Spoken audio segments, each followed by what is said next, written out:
J-Tech Studios in Atlanta, Georgia. It's America's favorite game show podcast. Tell them what they've won.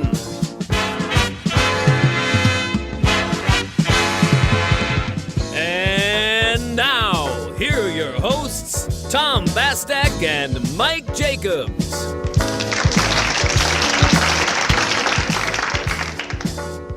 Hello, everyone, and welcome in. It is America's favorite game show podcast. Tell them what they've won, and I am Tom Bastak. Alongside of me, as always. Hello, I am Mike Jacobs. Hello, Tom. How's it going today? We are here on episode 25, which, if we were doing one a year, we'd be at a quarter of a century. We are technically a quarter of a century old today. Well, again, if we were doing this yearly. Yeah, but we're not. Thank goodness. Nope. We're just a couple months old. But hey, 25, that's pretty good. Dude, we made it for 25 episodes, man. Congratulations. Hey, congratulations to you, and congratulations to all our listeners for sticking with us. Yeah, man. All right, so we've got a little bit of housekeeping, and then I want to talk a little bit about this week. Supermarket Sweep, we both watched the new Leslie Jones version, and I want to try to make this a regular thing where we could talk more about it. But let's talk housekeeping first and foremost. Yeah, so our good pal Brian, he let us know that we totally whiffed on the bonus rounds of Wheel of Fortune. As you can tell, we have our pulse far from have our fingers far from the pulse of the pop culture vein, as it were. And our most recent prize round, or bonus round, I guess, of Wheel was horribly outdated. There have been several updates to the bonus round since our description of the picking a envelope underneath the words wheel. So sorry about that. Mistakes are made, and I'm not going to go back and correct them. I'm just simply going to say, yeah, man, I'm sorry. No, I mean, whatever. I probably every episode now we've said we are by no means experts. We're just talking about stuff. Right. And it was interesting because he brought up what it currently is, where there's 24 envelopes on a mini wheel that is spin, and then the person pulls out, the highest prize can be $1 million. Can be $100,000. And then if the person succeeds in getting 5 things right throughout the show, and they're like a 5 for 5 of those things, then that 100,000 becomes $1 million. Right. Well, so the way you say a 5 for 5 of those things makes it sound like there's like hidden achievements or something on the show. It's just that like you have to hit the space, not bankrupt, win the round, win the game, like hit the right space on the wheel. It is kind of achievements, though. It is a little bit, for sure. The planets very much have to align in your favor, but like it's happened several times, right? Yeah, so 3 people have ultimately won the $1 million. 6 contestants have actually landed on the wedge, and hundreds have actually had the chance to spin for it in the bonus round. Right. So well, I think my point is more that just if you go on Wheel of Fortune and do very, very well, you are likely just by nature going to hit the quote unquote 5 things that you have to do to get it. You know what I'm saying? Yeah, I think the toughest part is actually getting the envelope that has the $1 million in it. You know what I'm saying? Right. Yeah, you can't strategize for that. No, that's based on luck. But the rest of them are kind of not based on luck. And what I mean by that is if you land on the $1 million wedge, you call the correct letter, you win the round, you don't hit bankrupt, and then you win the match. Right, you could start playing to the advantage of winning that, as opposed to people who would maybe gamble a little bit to try and win extra money and things like that. Like when you know what the answer is, but you keep spinning so that you can guess letters in there and earn the money. Maybe you would do that less if you knew that $1 million was on the line at the end of the game. Right.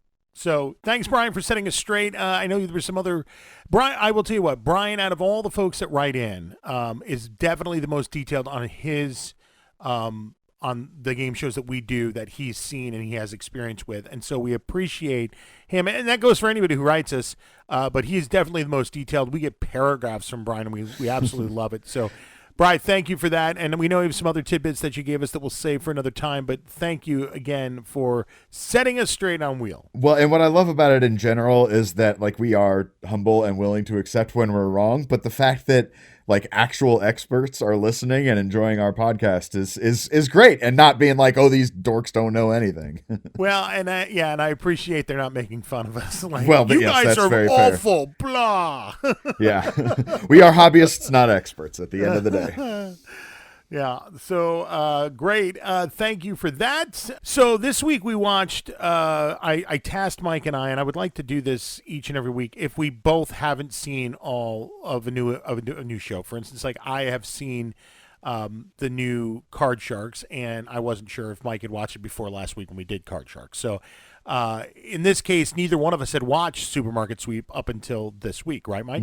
Correct. Yeah, and we had talked about how excited we were, and being my wife's favorite game show, I thought it would have come on immediately in this house, but it just kind of never happened, not for any specific reason. So yeah, I really liked that you put this initiative forward, and I'm on board with continually going out there and watching the shows that I've been meaning to watch but just haven't gotten around to. Well, yeah, and we're both busy beavers in that regard. Very so, speaking of the show, what did you think? Overall, I'm gonna give it like a thumbs up, a plus on. It leans on the good side. There are things I like about it. There are things I don't like about it. I think ultimately the main misgiving I have is that it's not bingeable. Not that that's necessarily a problem, but like I did binge watch it, and by like the third episode, I was kind of over it. There is a wide swing between not compelling and like over the top, and the over the top parts can get grating after a while. Like I think one of the critiques I read was that Leslie Jones yells a lot, which is true and not necessarily a problem. It didn't bother me at first, and it felt like just high energy for the show, and I was on board with it. By the third episode, I was like, okay, I gotta watch something else. I don't think game shows are necessarily meant to be binged like that. But I would say that eventually that concept started to creep in, that it got a little grating. Overall, though, I think it's a lot of fun. I really liked her doing the announcing over the run, like Johnny Gilbert used to do in the original version when they're going through the store. She's really good at that. She's got some clever quips. I think my favorite game is where they reveal parts of a logo slowly, and you have to buzz in and guess what it was. That I really like that particular game. But yeah, I mean, like any other show, it's got some ups, it's got some downs. But overall, I'll give it a single thumb up instead of two. How about that? Yeah, that's good. I liked it. I was surprised that I liked it, to be honest with you. I was never a huge fan of the old one. I thought it was okay. I used to love, I guess, the part that it's really meant for, which is the big sweep, and I'm not talking about the final sweep where you're going around and getting 5 products with 5 puzzles, but where all 3 teams are sweeping at the same time. Right. That to me is the most fun to watch, and I agreed that it was fun to watch this time when Leslie was doing the announcements, during it. Really, she did a great job, and I thought it was good. I love, excuse me, I love the characters like Christian's talked about in the past. The like stumbling barista and the slow flower guy, yeah. The security guard. Motown, there's no mowing in Motown or whatever. Oh, right. It's not a lawnmower store. Yeah. Whatever. But anyway, I really like and the slow flower guy is hilarious. I mean, it's just, they've done a nice job with that. That's really great. I think the decor of the set is amazing. I love everything they've done with it. It looks good. I thought the final puzzles seemed extremely easy to me. Now, I agree. In all fairness, I have gone through and read that they've made most of the questions leading up to the big sweep easy so that people have a lot of time, because that's what people really want to see. Right. But it seemed like the final questions, like they were getting up to $100,000 in the very first episode, and the 2 ladies got they took forever to get like the first 2 clues. Right. And or 3 clues. And then they were like, okay, you've got 14 seconds left. We're going to give you another 20 to get 1 clue. And I was like, okay, 34 seconds. It's more than half the time you would have had. Like, yes, you definitely go for 50,000, which they did, and they got it. Right. And then they opted to not go for 100,000, even though they were given another 15 seconds on what they had. Right. And I was just like thinking, and I was like, why would you not, with all of that time, go for the final $100,000? Now, I understand there's the whole, you could not know what the product is and walk away, but they seemed so easy that you should certainly be able to figure it out or to make a reasonable guess and get close enough. Yeah, I think that's fair. I mean, I can see the, rationale behind just saying I'm going to bow out and take 50,000 and not complain about it. Now, in the original version, it was just do 5 things and you got money for each one, correct? Yeah, and I think it was only 5,000 or something. Yeah. Yeah. So I don't know if I like this new concept of do 3 and then we'll give you another one and then we give you another one. I guess it allows them to really up the stakes. But gameplay wise, I don't know how I feel about it. Yeah, and so I definitely like all their games. I think all their games are wonderful. It definitely does not feel like a Price is Right ripoff anymore to me. I totally agree with that. That was the main takeaway that I had, was that like it is not. They did a very good job of separating it from what used to be the Price is Right ripoff aspect. Yeah, of it. because that was my big pet peeve when we were reviewing it the first time. That the reason I went as hard on it as I did was because of the fact that it was a pure ripoff of The Price is Right. For sure. I agree. Also, you mentioned the set design earlier. I do agree it looks good, but it's definitely that shift that we've talked about from like the bright and colorful and yellow and orange to dark and blue and dramatic. Now, obviously, it's a lot more well lit because it's a grocery store and you got to be able to see everything, but it's definitely got that blue, dramatic millionaire look to it.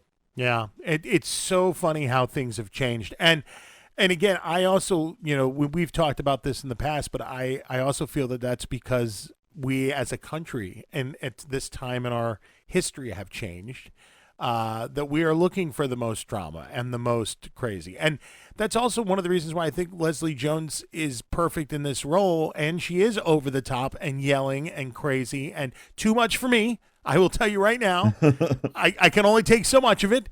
But everybody wants that. They want the hype. They want the drama. They want the craziness. They want the TikTok video. Yeah, like I said, it ended up being too much for me. But if I watched this once a week on television, like, no problem. I would love it.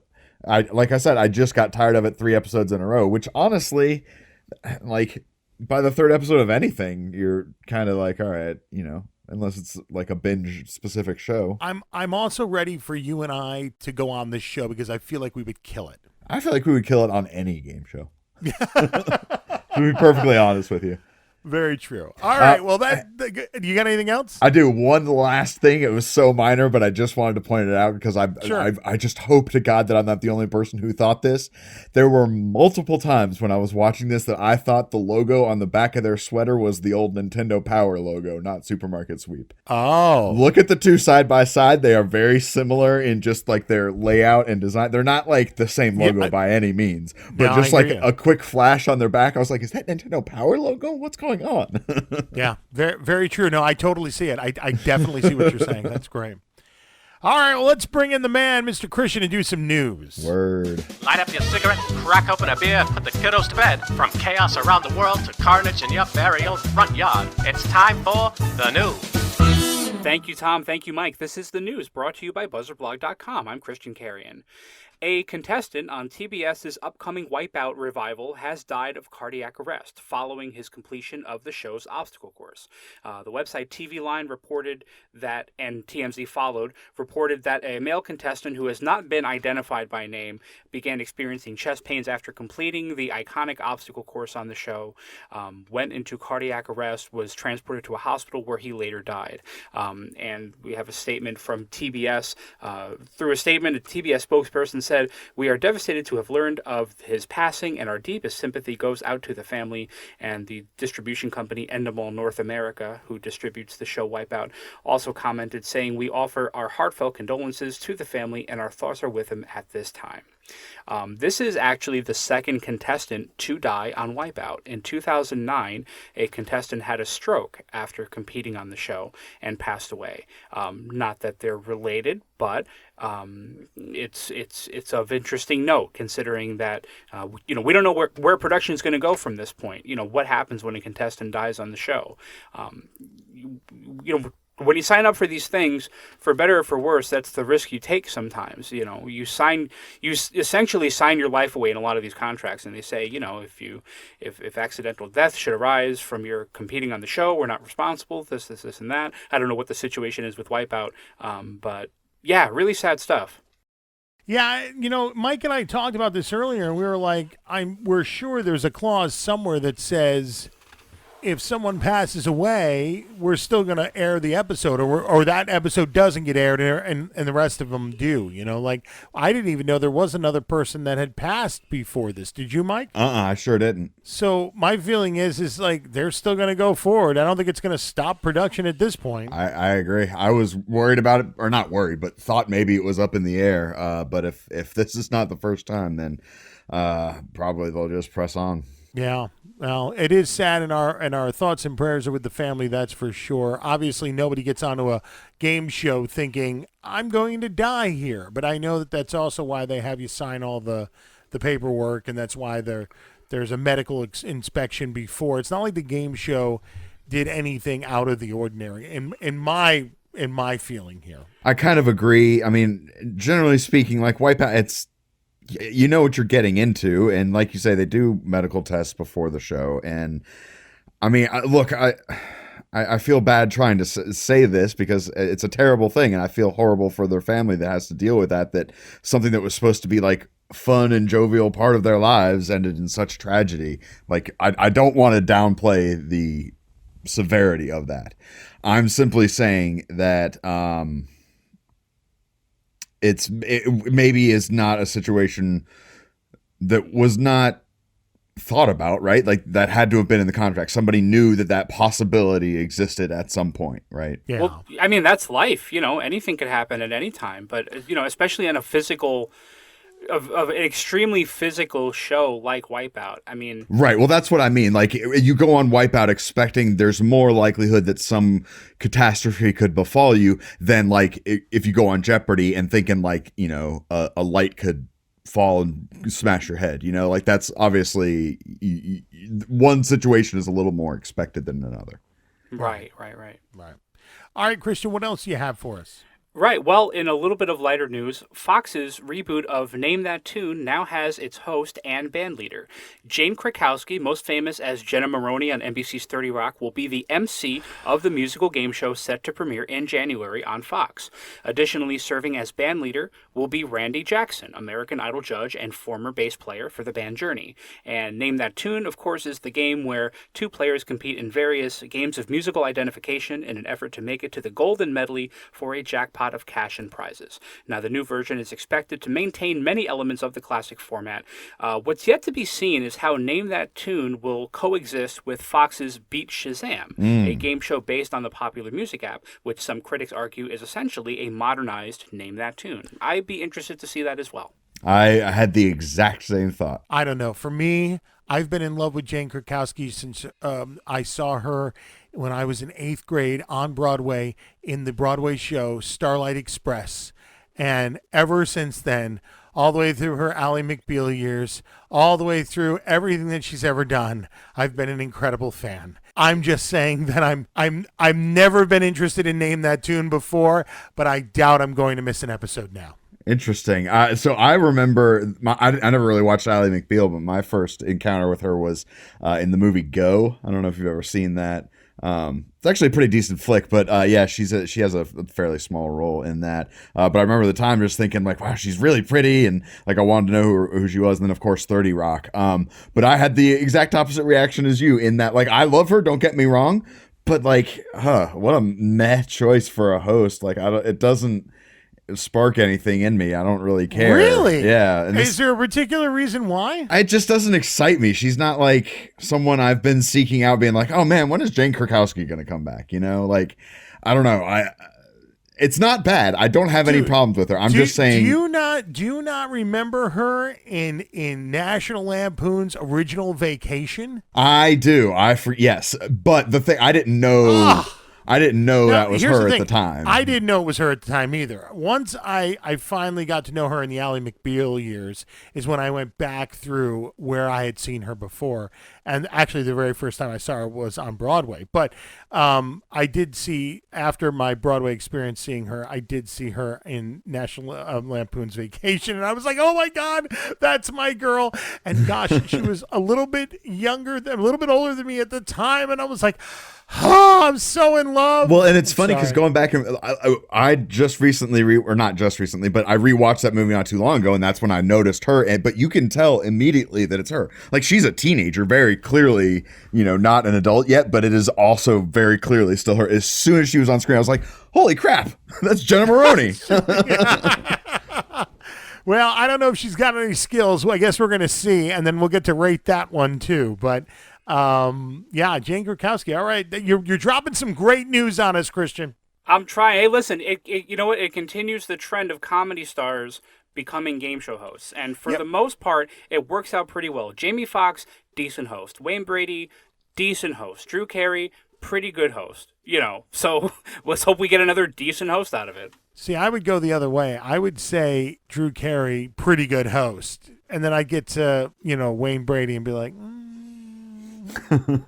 Right, yeah, I should say those are in no particular order. Those are just the first ones I thought of. All right, what else you got for us, brother? All right, well, a classic card game is getting the TV treatment. Deadline first reported this week that Let's Make a Deal showrunner John Quinn and production company Propagate Content are working on a game show based on the popular card game Uno. So we're getting Are you Uno sure? the game show. Crazy Eights, Go Fish. Here we go. Well, the new version, this new version of Uno, the game show, is said to combine trivia, audience participation, and over-the-top physical challenges, which is going to clearly make it the perfect game show. The timing of this adaptation is interesting, as Uno celebrates its 50th anniversary next year. So it looks like they're trying to get something on the air in time for that.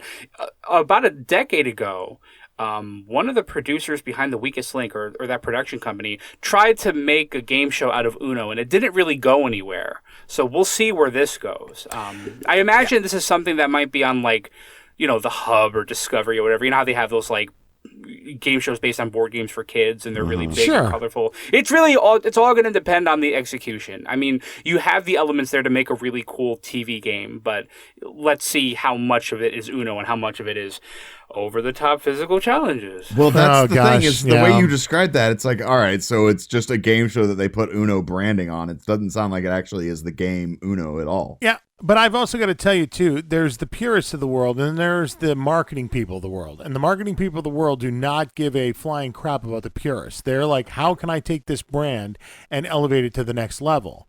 If you told me that there's going to be a board game for Double Dare, okay, and there's no physical challenges involved, and there's no slime, why would I ever buy that board game? Because I'm a purist. But the truth is they don't care, because there's enough people that will buy it because of the brand, and they're going to make enough money off of it that it could suck, and they're still going to make money. Oh, yeah. Well, for as many purists as there are in the world, they will always be outnumbered by the people who would just buy it because it has the name on it. That's true. Yeah.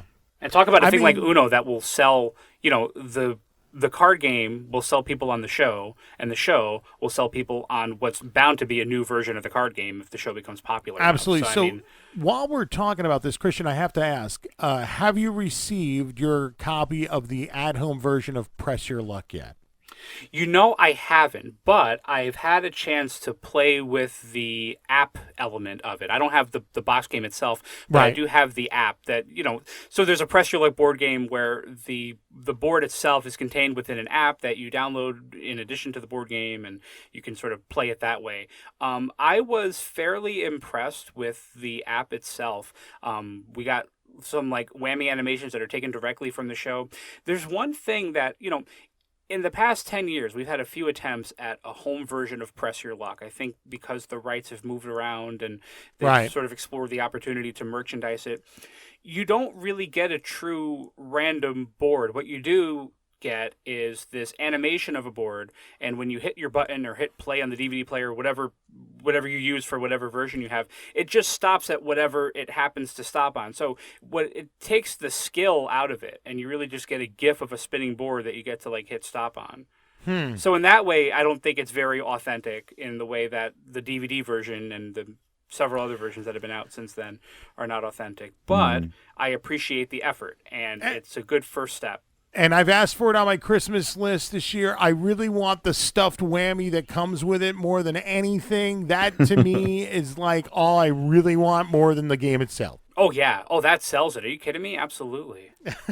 All right. Well, Christian, let's talk about this week in game show history. Well, this week in game show history, we are going back to November 26, 1956. It is the premiere of one of the greats, but not in the form that most people these days are familiar with. So we're talking about the premiere of The Price is Right. Now, The Price is Right premiered in the mid-50s on NBC, hosted by one of the greats, Bill Cullen.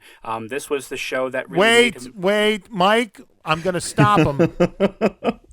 Christian, we've been over this. What happened? We need his full name and title. The Dean of Game Show host, Bill Cullen. The Dean of...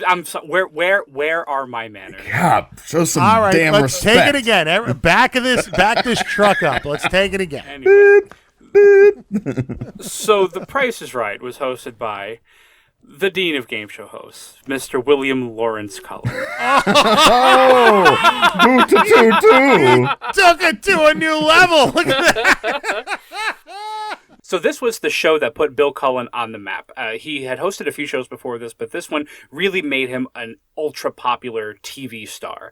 The Price is Right existed in a much different form than it is now. So originally, and this is the way they explained it on the show, we will show you a prize. The four of you bid as high as you like, stop whenever you like. The prize goes to the person who has bid the closest to the actual retail price without going over. Now, the idea for this show came from a trip that the creator, Bob Stewart, who became famous for creating Password and the $10,000, $20,000, $50,000 pyramid, he was on his lunch break and he watched an auction. He watched an auction on the corner, on a street corner. Somebody was auctioning off a leather briefcase, and the briefcase went to the person who bid the highest. So what he did was he went to a department store, picked up a briefcase, brought it to the Mark Goods and Bill Todman offices, had everybody on staff sort of gather in a conference room and play the game and just kind of guess how much things were.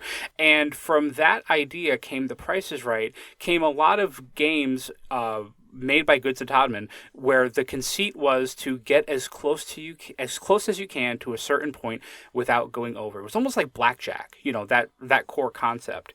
The pilot for The Price is Right, the very first test episode that they shot for NBC, was a total disaster. One of the highlights being when a turntable turned to show a prize, Bill Cullen's microphone was accidentally latched onto it, so as the table turned, it dragged him and smacked him against the stage wall. Oh! Yeah, and it was just a complete disaster. But defying all odds, NBC put it on, and it became the #1 rated show on TV. They used to give away incredible prizes. You could win a house, you could win 5 kilometers of sausages, you could win airplanes and boats, and just unbelievable prizes. My favorite prize from the original Price is Right, and I'm not sure that this ever made it to air, but it was definitely conceived by the staff, and I don't know if it made it to the show, but it was definitely on their books. So the prize would be a trip to Hawaii, for example, and you'd go to Hawaii for a week. At the end of the week, you'd go to the front desk of the hotel, and there'd be an envelope with money in it, say $500. You stay in Hawaii for as long as you remember to pick up your envelope of money at the front desk. You can stay for weeks and weeks and weeks, but the week that you forget to pick up your money, it's all over and you come back home. Interesting. fascinating, right? Right. Yeah, they just went insane with the prizes. I was telling Mike, one of the prizes regularly was like a bit part in a movie or a TV show. The film The Fall of the Roman Empire, among those extras was a contestant who won that role as a prize on The Price is Right. So I've seen several of these older episodes, and I think I talked about some of this on the episode that we did on this. But Yeah, like all the sausages you talked about. Yeah. Yeah, it's some really weird prizes. The one that personally stuck out in my head was there was a giant side of beef. It's like, what? How are you even going to transport that home? Who has a refrigerated truck to take a giant quarter of a cow? You could keep all the zonks if you really wanted to, and let's make a deal too. Yeah, true. That's true. Well, I'm just now. See, you have my memory sort of jogged. So I'm looking at some of the other prizes that they gave away. There was one. I think it was a grand piano was the prize. But as part of the prize, you got a lesson with a piano teacher and how to play a song. You'd come back on the show the next week, and every note that you played correctly in the song, they'd give you $1,000. What? Yeah. That's like that show that we've talked about, the Super Happy Family Challenge or whatever it is. Yeah, oh, right. Yeah. Yeah. Yeah, well, things like that. Yeah, I mean, little stunts like that originated on shows like this. There was another one where they showed you a giant wall of names of countries, and they gave you a Polaroid camera. They spun you around. You took a picture of the wall. Whatever names you could see in the picture that you took, you won a trip to those places. I love that. Right? We need to bring this back, is what I'm saying. I'm Yeah, 100% it's really adapting that into a game for Mario Party next year. You better believe hell that. Yeah. Hell yeah. Yep. All right, so we are this week are doing Press Your Luck. So we have a Stump the Chump question from Press Your Luck this week for you. All right. Indeed, we do. So, Peter Tamarkin, Rod Roddy, of course, the classic duo of Press Your Luck. But before that, they were a host and announcer team on what short-lived 83 game show? Well, I should preface this by telling you that Press Your Luck is my all-time favorite game show. Like my number one. Like I used to say it all the time. One of the best game shows of all time for every show that we did. This is the top of the top. This is like my favorite. And so we don't believe you. We don't believe you. You have to just take my word for it. It's my favorite. And so Peter Tamarkin was one of my favorite hosts ever. So I happen to know that in 1983, Peter Tamarkin, as a game show host, made his national debut on a show on NBC called Hitman. There it is. And Hitman was all the fun of watching a VHS tape in social studies class and getting questions about it afterwards. What the AV club would come in and try to fix it halfway through? So the way Hitman worked was they would in the course of the game, they show you two sort of slideshows on different subjects, narrated by Peter Tamarkin, and then all the questions would have to do with those subjects. So one episode I remember was about the life of Marlon Brando, and then jeans, like the history of jeans. And so the crux of it was you could become an expert in two subjects in half an hour, because they would show you this thing. And the game itself was really, really interesting. It almost had they almost took the concept of the arcade game Missile Command and turned it into a scoring system for this game. It was unbelievably cool. I was a big fan of Hitman. A lot of people weren't. It only lasted about 13 weeks or so. But fun fact, the final episode of Hitman and the first episode of Press Your Luck, Peter Tamarkin wore the exact same suit. Oh, look at that. Neat. That is the kind of je ne sais quoi that we get from asking Stump the Chump questions. Yeah. You just can't put your finger on that. We'll get you next time, Christian. Yeah. You pesky kids, you. Right.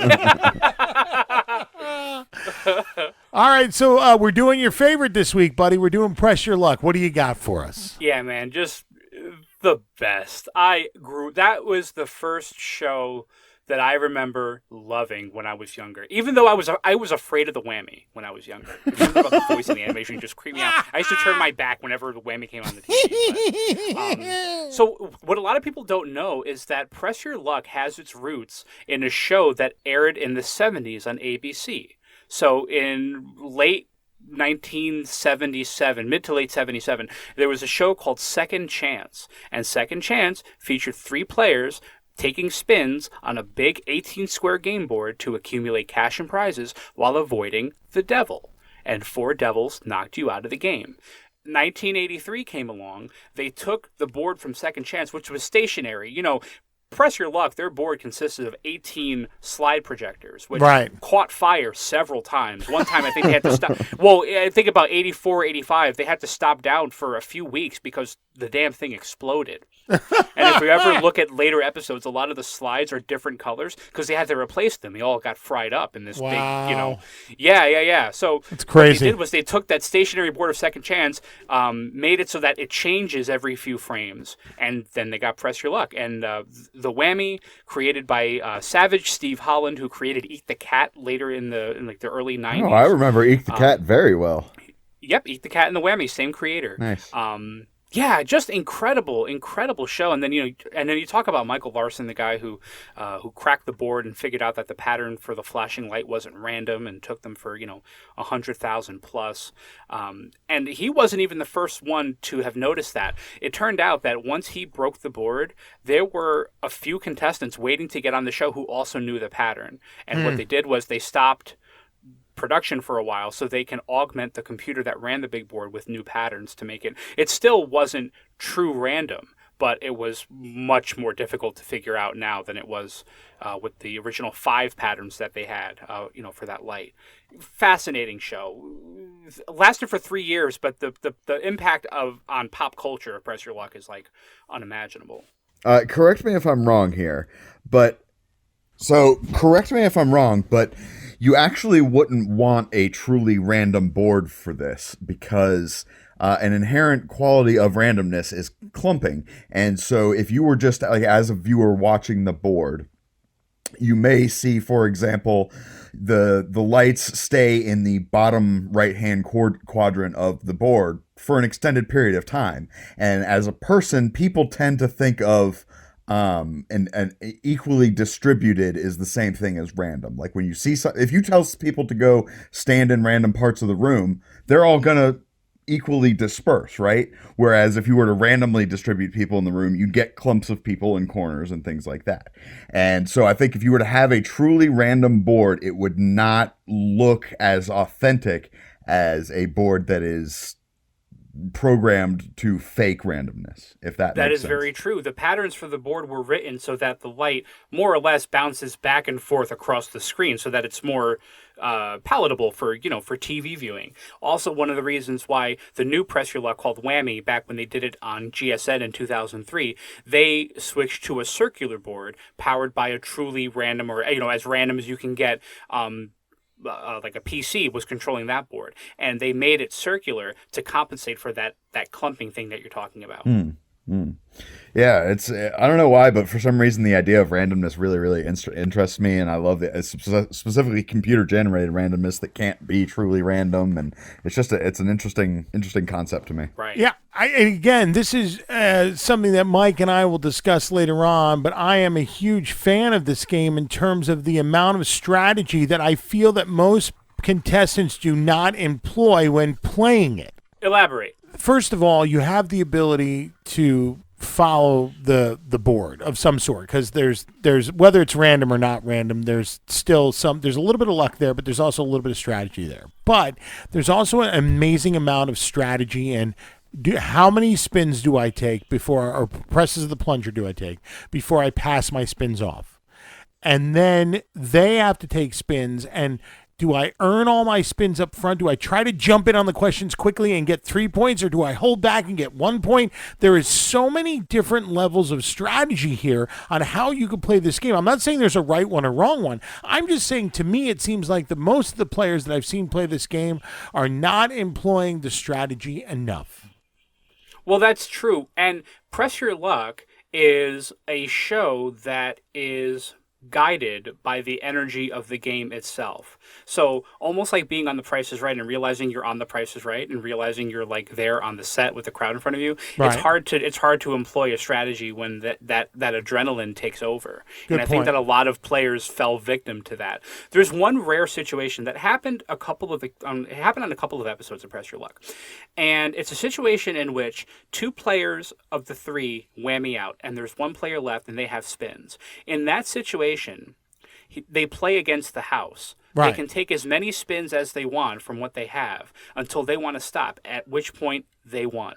But they can just keep spinning as long as they have spins left and just keep hitting the button and keep getting money. And it's really exciting when that happens. But the opposite of that is when they whammy out. So when you whammy out of the game, you're out permanently. So if all 3 players whammy out, 3 new people come back. But if 3 people win with $0, those 3 people come back the next day. Yeah, there was 2 times in history when that happened, and both times, like the 2 people that whammied out first are like, get a whammy, get a whammy, get a whammy, because they know they're coming back the next time.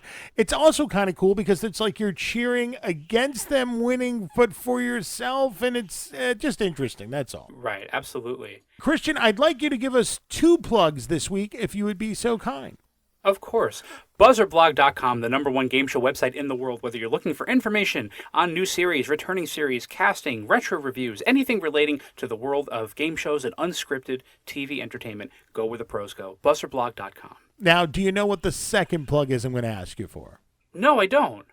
Stranger Than Christian. Oh, of course. Well, I am the host of Stranger Than Christian. It is a podcast in which I talk to complete strangers. I'm meeting them for the first time, strangers from all around the world. We have unscripted conversation. The conversations have been informative, have been funny, have been sad, harrowing, and I am making friends all over the world doing this show. So I'd appreciate you listening. New episodes air every Monday at 2 a.m. on Radio Free Brooklyn. You can go to radiofreebrooklyn.org to listen to that. They're also available on all major streaming platforms. New episodes appear on all the streaming platforms every Saturday morning. So not only are you a historian, but you're also creative in the side. I'm trying my best, man. Hanging in there. I'm 40 episodes in. I can't believe it. Wow. Congratulations. Well, congratulations on that. We're glad to have you on our podcast. Thanks again, and we'll see you next week, buddy. My pleasure. Thank you, guys. All right, remember, if you've got a Stump the Chump question, we'll be happy to take it from you and throw it at Christian any way you want to get it to us. Just do so. Please, please, please. All right, Mike, we've got the amazing game show that I was a huge fan of growing up called Press Your Luck this week. And we are ready for gameplay. Are you ready to get into this? Yeah, I'm ready to get into it. I just wanted to say at the top, I have to be as objective as possible because on paper this show is fantastic, but something about it, I can't get into it, and I don't know why. But yeah. Well, it's in theory, it is one of the best game shows of all time. I'll say that. I am, yeah, and I'm gonna tell you that I grew up and absolutely loved this show, and that's all I'm gonna say. All right, I'm really excited to talk about this one. When we do gameplay, it's coming up next. Stay tuned. You've been listening to America's favorite game show podcast. Tell them what they've won.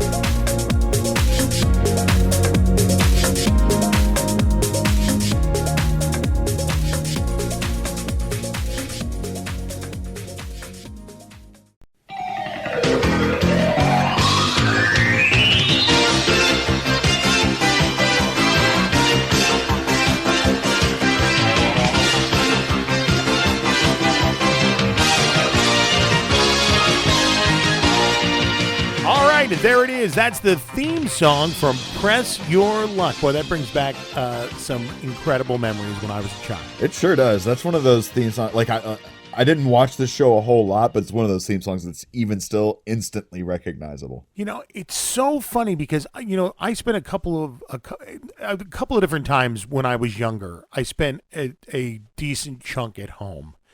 One was for viral pneumonia, one was for mono, one was for chicken pox when I was really young. But that's really the only time that I remember watching, day game shows, like morning game shows.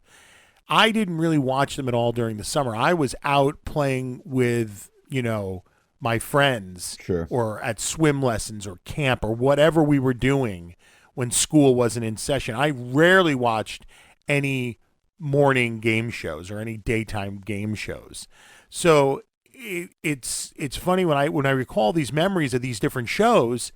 It's normally when I was sick, and I was kind of a captive audience anyway. Yeah, that's definitely true for me with a lot of shows. Not specifically this one. This one to me was a USA thing, and it's funny because as we've gone through and done this show, I realize how much of my childhood was spent with just USA idly on in the background.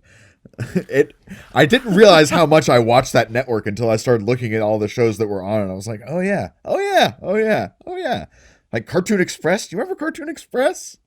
Man. Dude, I do remember Cartoon Those were the Express. That's days. amazing. Anyways, yeah. So it's one of those shows that has a nostalgia, but not in the same way that I guess it would for people who actually grew up with the show. Sure. Thanks for making me old. I appreciate you. Well, dude, you're not that much older than me. Shut up.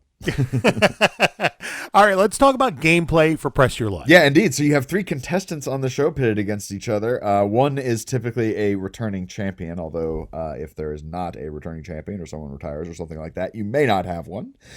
But the general way it works, let me take that over because I coughed at the start of that. But the general way it works is that you're going to have a toss-up trivia question presented to the contestants who will then buzz in and answer to earn spins on the big board. So the way that the buzzing in works is it's not just you buzz in and answer. They're actually multiple choice questions. So the contestant can buzz in and obviously choose one of the answers. But the deal is whoever buzzes in the fastest gets to give their answer first, and then the other 2 people are also going to have a chance to answer the question. So if the first player who buzzes in is correct, they're going to get 3 spins. Otherwise, nothing. The other 2 people, if they're right, they will get a single spin. So it does behoove you to buzz in early. Many times people will buzz in before the multiple choices are even presented if they know the answer, earning triple the amount of spins than the other people. But as we will learn, that more spins is not always better because, as the game is titled, you are pressing your luck. Yeah, and the funny thing is, to me, is like there is that advantage of jumping in to get the extra spins, but 9 out of 10 times it seems like people are passing spins anyway. So to me, it would behoove me more to wait and hear the whole question and get my one guaranteed spin, and I'll be okay with that, I think. Yeah, and I mean, the deal is you're getting 4 questions total in this round. I guess in the new version it's 3, but you are getting multiple questions, so you could plan it out that way. And that's what I think I would do, because I would definitely, if I were on this show, I would definitely want to press my luck. Like, that's the whole point of being on the show, right?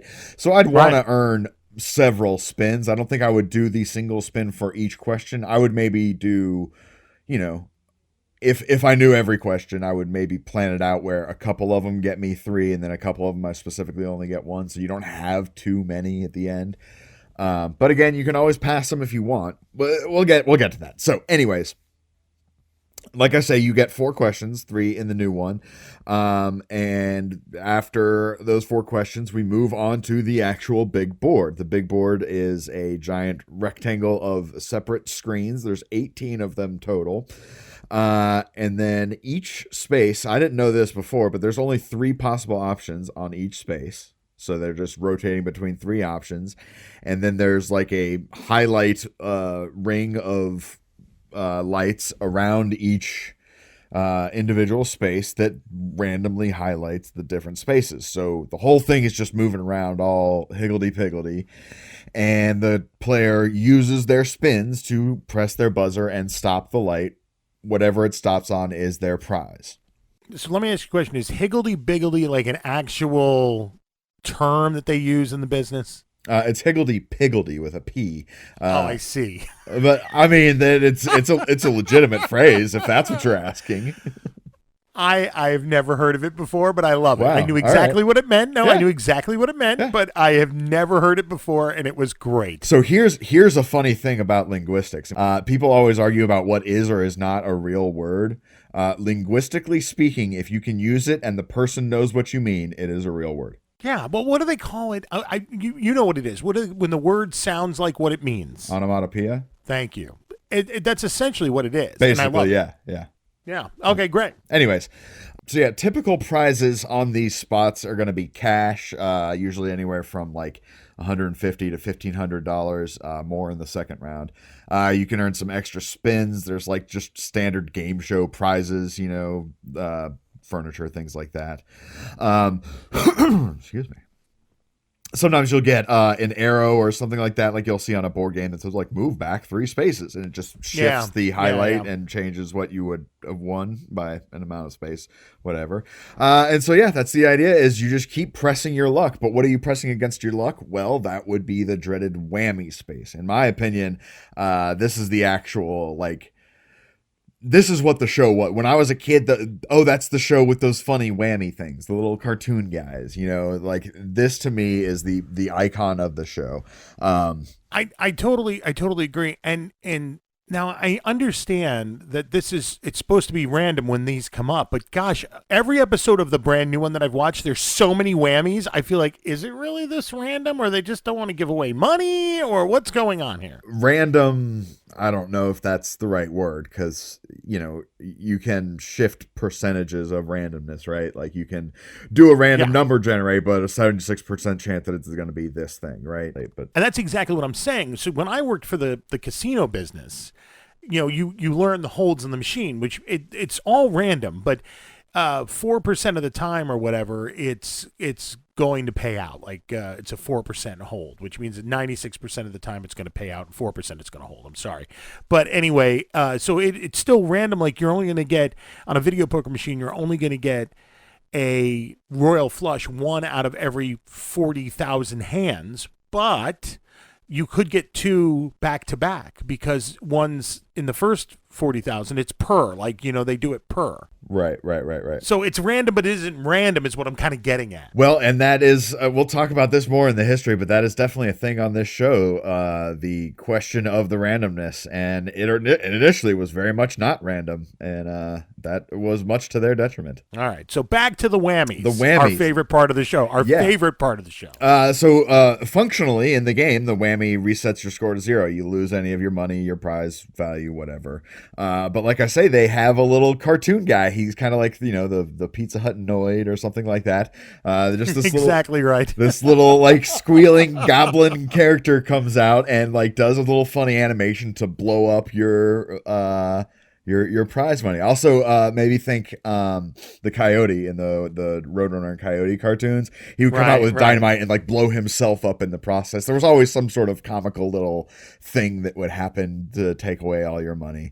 And actually, it was originally the character, the high pitched voice thing was voiced by Bill Carruthers, the creator of the show. Ah, that's interesting. Yeah, he was the executive producer for that show forever too. Yeah. Yep. And so again, like I said earlier, this is the real idea behind pressing your luck, is when you go to that round, you can spin for as many spins as you have earned. So if you got 6 spins, you can sit there and press the plunger 6 times and earn potentially 6 different prizes and really rack up the winnings. But you always have the chance of hitting the whammy and then losing everything.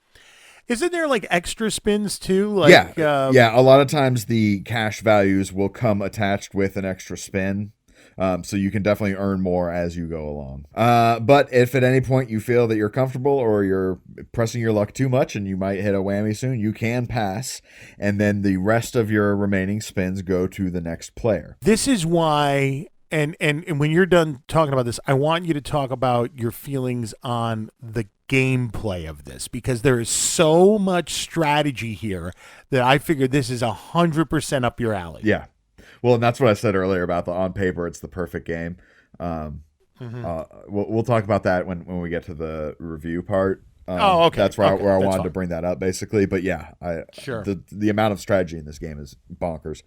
So yeah, the receiving player that you're passing to has to spin at least that many times. So let's say you had 6, you used 4 of them, you got 2 left over. You passed those 2 to me. I had earned 3 during the game, and so now I have 5, right?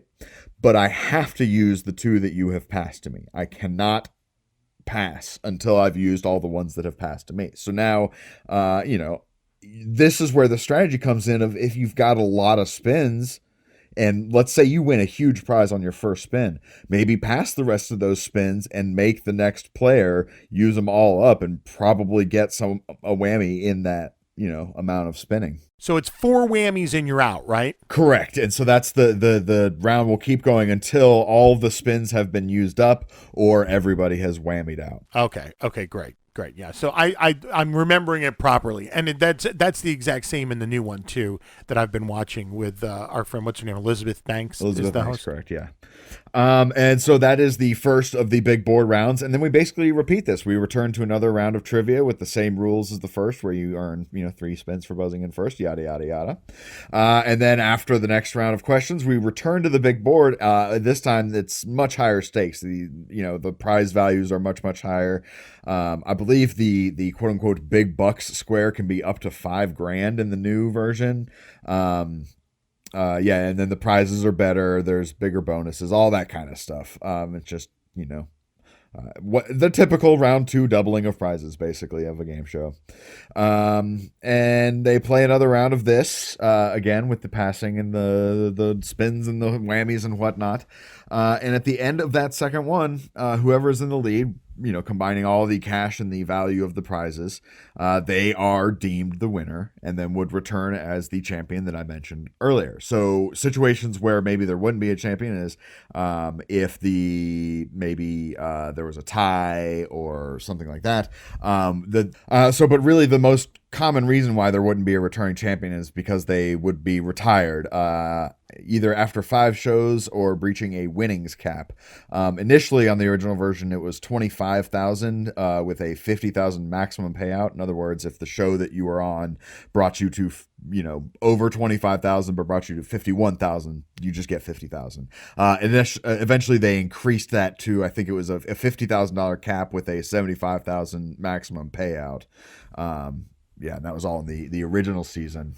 I'm not sure about the new one. So in the new one, they play against the big board themselves. They take the champion and they have like 5 rounds. So the first round would be like, okay, you get like 3 spins and they have to take all 3 of them. And they take all 3 and then they're like, okay, you've won this amount of money. You can walk away, or we can give you, 3 more spins that you have to take for the next round. And then the next round after that's like 2 spins and then 1 spin or whatever. And it goes all the way up. Gotcha. And you have to take those spins. And if you get a whammy, you're done. So you can walk away at any of those things, but if you get more than 500,000, they automatically up it to $1 million. You win $1 million on the show. Well, there you go. That's it sounds a lot like the end of the new supermarket sweep, honestly. Yeah, it's very similar. It is a very similar thing. Yeah, like we talked about earlier. Absolutely. Yeah. But yeah, that is the gameplay of Press Your Luck. Very, very luck pressing. Very. They did a excellent job of balancing strategy and randomness. Cool. Yeah, I'll save it for when we get to the ratings, but I'm very interested to see your thoughts on this one. Mine surprised me. I'll be very, very honest. Same here, actually. All right, we're going to take a break. When we come back, we'll talk about the history of Press Your Luck. You've been listening to America's favorite game show podcast, Tell Them What They've Won.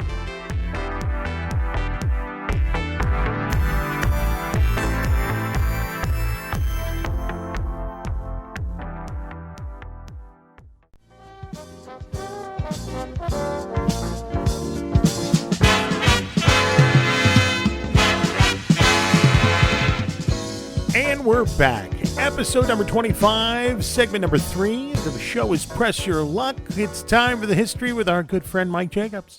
Oh, thanks, good friend Tom Bastek.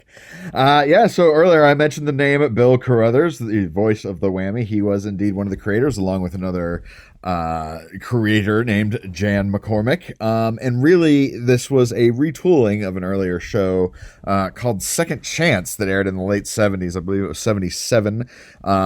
apparently never really took off, but they revamped it, reworked it, changed a few aspects of it, and ended up with what we have today as Press Your Luck.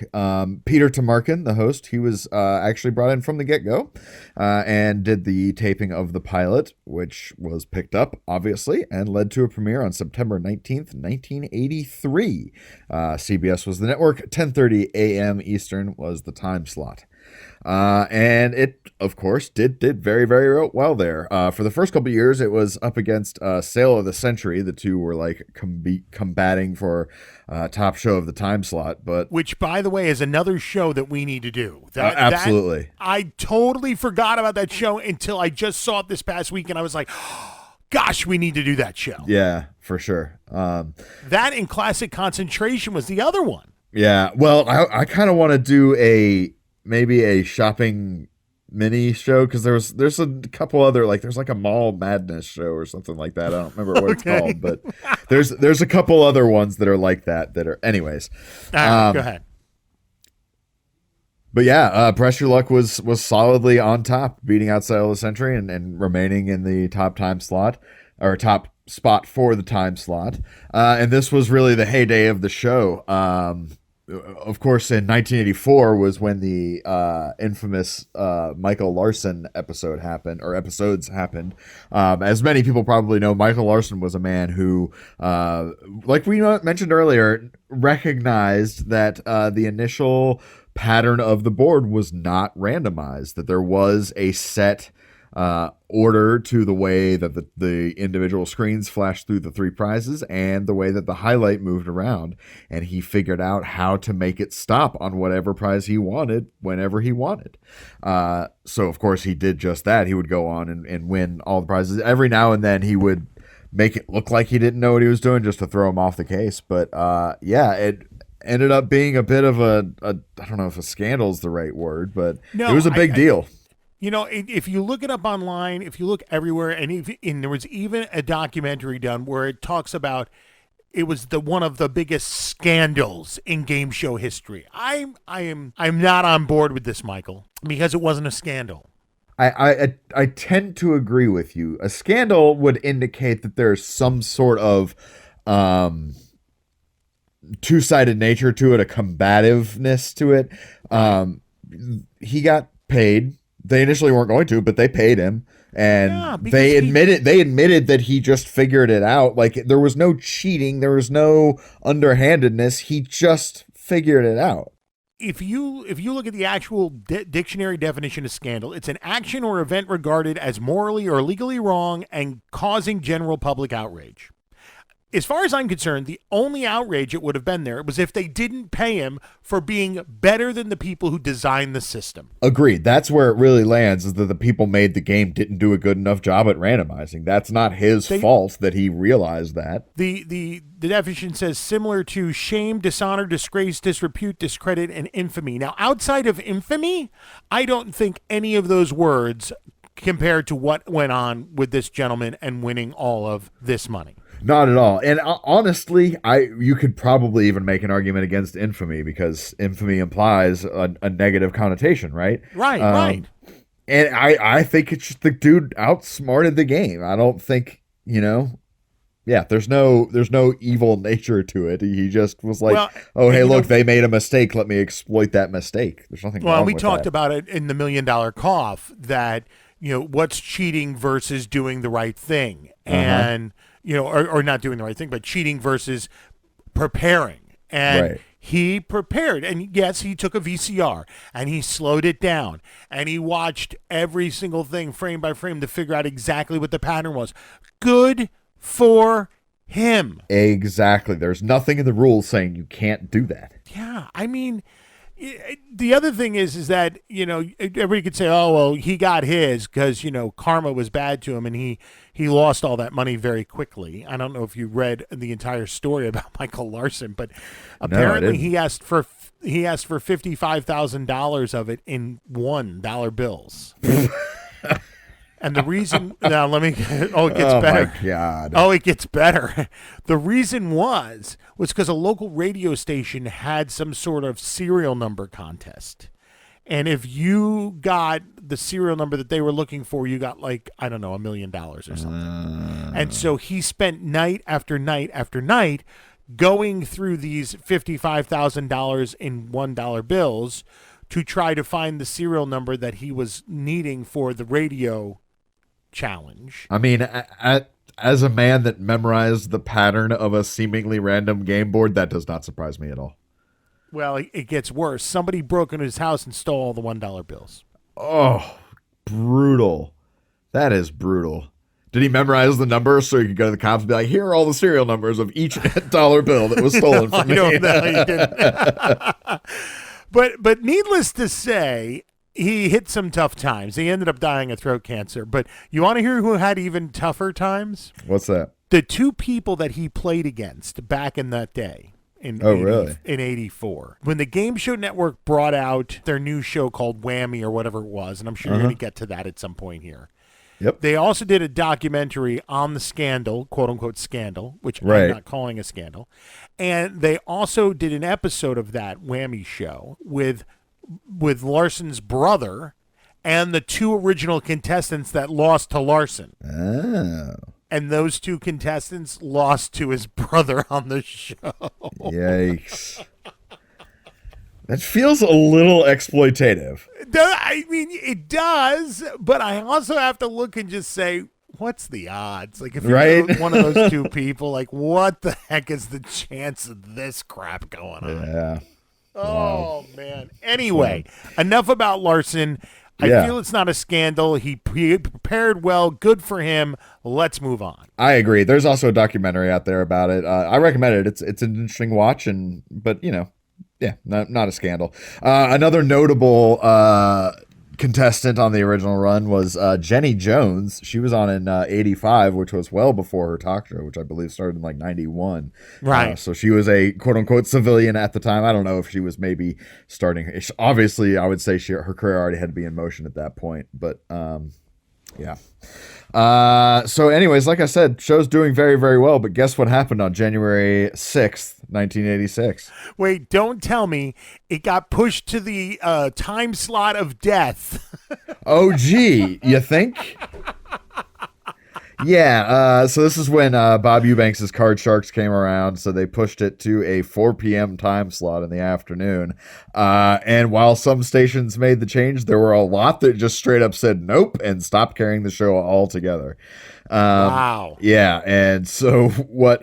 Less than a year later, September of that same year, 86, it ended, and there was no final episode, no acknowledgement that it was done. It just kind of stopped being on TV. You know, interestingly enough, there was apparently, and I don't know if all of them have been aired, and that's probably a question for Christian more than anybody else, but there was a bunch of episodes that never aired originally that CBS hung on to, that when they canceled the show, there was 3 or 4 more weeks taped that never actually aired. If you watch that last episode, he's like, we'll see you again next time, you know, because he expects the winner to come back. But they never aired, and apparently they never aired until the Game Show Network did that documentary where they ran some of those some of that footage in the documentary. Okay. So I don't know if the entire episodes have ever been released or if have been released at that point. I know at that time there were still sponsor problems with CBS, so they didn't want to even run them in reruns. So Right. I don't. Christian would probably know better than both of us on what's going on with if there are still hidden episodes out there that have never aired. Yeah, well, it'd be interesting if we could track down an actual last episode that never aired, rather. That'd just be interesting. But yeah, you mentioned the reruns. That was definitely a thing. They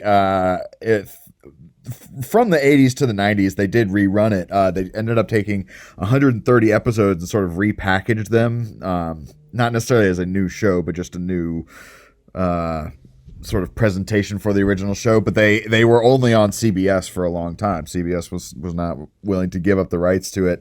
But eventually, like I said earlier, it was picked up on USA, and then it reran on USA for quite some time, where it proved to be strong. Like, reruns of game shows often, I think, indicate a popularity of a show that was not noticed when it was initially on air. But that ran until 95, so a full 10 years ultimately for the rerun repackaging of it, which is pretty decent for, a game show. Sure. And then, of course, throughout the 90s and 2000s, that's when Game Show Network was really starting to get into the swing of things. And so there was many, many runs of reruns throughout the Game Show Network history. No need to dive into all of them, but I would say most episodes have been rerun on Game Show Network at some point. And then speaking of Game Show Network, like you mentioned earlier, they did make their own version of the show called Whammy. Whammy was the shortened unofficial title. It had the subtitle of The All New Press Your Luck. But yeah, really just called Whammy. Hosted by a man named Todd Newton, mostly known for being a radio personality, but also has a fairly strong presence in the game show world. But that version only ran for a single season in 02 and 03. And then again, we've talked about this one before, but in 2006 there was the CBS Game Show Marathon, where they combined a bunch of different game shows. Ricky Lake hosted that. Right. And so yeah, they brought back Press Your Luck for a round of that. The host for that one specifically, I thought was a good combination of people. It was Leslie Nielsen, Kathy Najimy, and Tim Meadows. And Leslie Nielsen is maybe one of my favorite people of all time. And then Kathy Najimy and Tim Meadows are both fantastic as well. So that's who won that? Kathy Najimy, actually. That's great. That's great. Of course, obviously, all of them playing for charity, so it's not like I'm sure. Yeah. And then, of course, now we have, starting in 2019, there is a new current version on ABC, hosted by Elizabeth Banks, currently running and on air and doing very, very well. Yeah, I guess, is anything else on history that we need No. to hit? Because I guess we could start to get into our opinions on this. Let's do it. I love Elizabeth Banks. I think absolutely. she's a super talented actress, and I think she's a darn good host of the show. I think she really cares about these contestants and whether they win or not. I think she does a great job of that. She's a fantastic actress. She is hilarious. And it has been around for, obviously not forever because she's not old or anything, but just has had a presence that is unmistakable and undeniable. At the same time, I'm not a big fan of the new one the way I was of the old one. And this is what's really interesting to me. Again, I love the old one. And maybe it's because I was parked in front of a television and forced to kind of watch it because there wasn't a lot of other stuff on. And I thought I was an incredibly big fan of it. When the new one came out, I was super excited for it. And it just doesn't hold the same place in my heart that the original one did. I was hoping for a rekindling of that, and I did not get it. The other thing is that to me, the strategy seems not played well enough by the contestants in the show. And this is where I want your opinion, because you're the big game guy. You're the big strategy guy. And to me, there seems like there's so much strategy here. It doesn't seem like these people play the strategy enough. It's like none of them have done enough work to prepare themselves to play the game properly. Yeah, I don't disagree with you. So to sort of take a step back, and we'll work our way to that. I basically, the way that you feel about the new version is how I've felt about this show for all time. I love the gameplay of it. I love the strategy of it. And I do agree that there is more strategy to it than people seem to take advantage of, especially in the new version. And I don't know if that's by design or what the deal is there. But it exists. There is a lot of strategy of how to, like we've said throughout this episode, how to get the whammies, when to pass them off, maybe flooding your opponent with spins so that they have to whammy. There are so many options of how to play. And when you combine the luck of the board with the strategy of getting the spins and the answering of trivia questions, like I said earlier, on paper, this is the perfect game show. The only thing it's really missing in the sense that of why I like Double Dare so much was that there's not a physical aspect to it, but that's not A, necessarily required, and B, you could even make the argument that it alienates a part of your audience because, differently abled people would not be able to participate potentially. Right. And so I find it very interesting that when I look at the just raw facts, this to me seems like maybe the perfect game show, but something about it keeps me aloof. I can't get into it. It's not for me. It's the same reaction I have to the Grateful Dead. I listen to them and I'm like, these people are phenomenally talented musicians. I love what they're doing. I love that people love this, but I don't care. I can't get into it. I totally agree with you, and with the Grateful Dead as well. So, well, I'm glad we're on the same page there. Yeah. That being said, what do you give for a rating this week? It's so hard, and that's why I was saying. That's why I started off the show by saying I wanted to try and be indifferent here because I look at it on paper. It's Game of Thrones is another example. On paper, it's something I should love, and then I watch it, and I'm just like, I don't care about this. I don't want to watch it anymore. I agree. And it's such a bizarre thing to be like, this is so in my wheelhouse, but I don't like it. And to not know why. If you're talking about having sex with dwarfs and dragons, I'm on board. But I'm not on board with Game of Thrones. It's like you've been reading my diary, Tom. Anyway, let's give it a whammy rating, will we? Yeah, I'm giving it 3.75 whammies. It's... God, I want to give it 4, but I don't care about it enough to bring it to that next level. Yeah, I'm actually going to go a little bit below you. I'm going to go 3.5 because of the fact that not only do I not really want to watch the new one as much as I thought I wanted to watch the old ones. When I did go back and watch the old ones, I didn't feel compelled. I was wondering why I liked it so much. So I'm like, wow, I didn't like the new one or the old one now.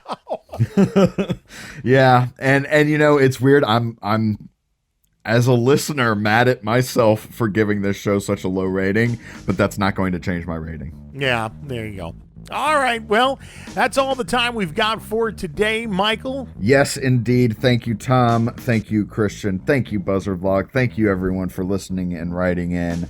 And thank you for not getting too upset at us for rating this classic game show low. Yes, thank you for not making fun of us. Tune in again next time when we bring you the latest and greatest in the world of game shows, as well as a brand new featured game show, too. And never forget that you can catch us online, Facebook, Twitter, Instagram, and, of course, tellthemwhatthey'vewon.com. Please subscribe, share, like, and drop a review if you like what you heard. And if you don't like it... See you next week, Mike. All right, bye, Tom. You've been listening to America's favorite game show podcast, Tell Them What They've Won, a JTech audio production, copyright 2020. No part of this podcast may be reproduced by anyone without the express written consent of the creators. For more information or to contact us, please go to tellthemwhatthey'vewon.com.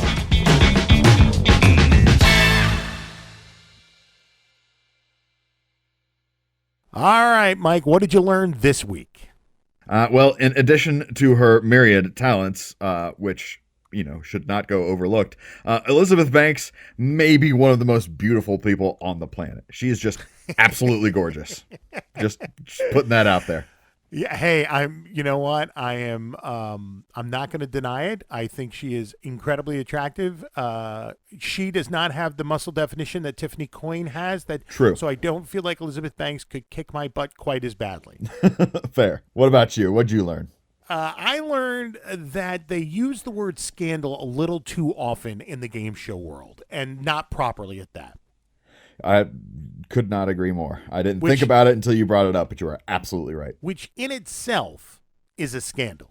Oh, scandalous! Copyright 2020, a JTech audio production.